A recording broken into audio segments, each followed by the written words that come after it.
निगाह से देखेला पलंग पर। हम ओकरा से ओकरे बेटी के हाथ मंगनी, बाबूजी के डांट के भगा देलस। आज दुनिया से भगा देलिया हम। हमर माई बाबूजी के केहू कत्ल कर देलस। तुहार सब जिम्मेदारी अब हमार रहल। हमरा से शादी करबू?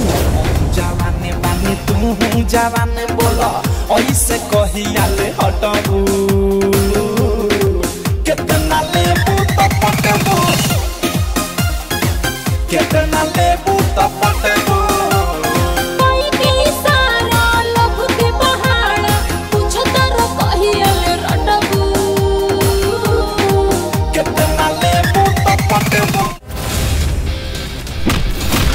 कितना जनी आइलन और गैलन तोहरा जैसन लोग।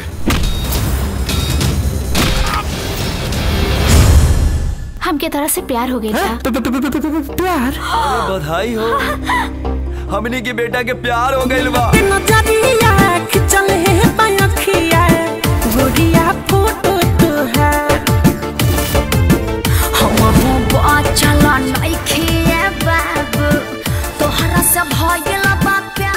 अरे काहू पुजारी के पीछे पड़ल बड़। मिलते नजरिया खिंचल है पयखिया गुड़िया फोटो तो है। सही में मिलते नजरिया। देसी घी कुकुर के हजम ना होला।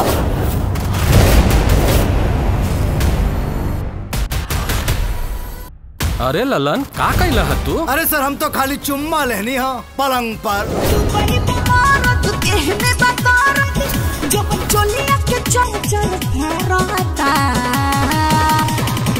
भतार खाली भतार खाली भतार खाली पैसा झारता देवरा बाबू मारता।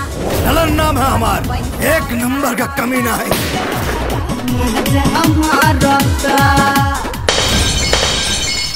कमीना खानदान के आखिरी चिराग। जितना भकभकाए के बा भकभकाला। एक दिन ऐसन जगह फूकब ना कि फुका जाइबा। पहले पहले बड़ा हमारा पातर ना बाबू चाहे मची है गोतर। कहेला प्यार के रस तनी ढारो, कहेला प्यार के रस तनी ढारो कि ऐसे मत झारो।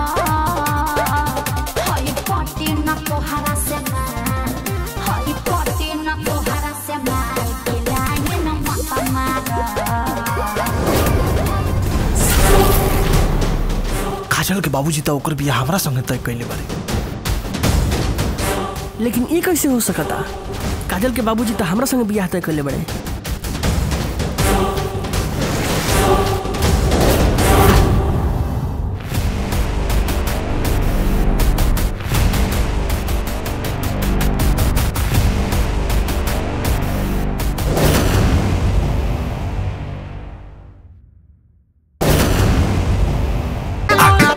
जवनिया के बूती सटक कोहरा में तोहरा हम सोती। गरमी बा बेसी देहिया हम खो जाता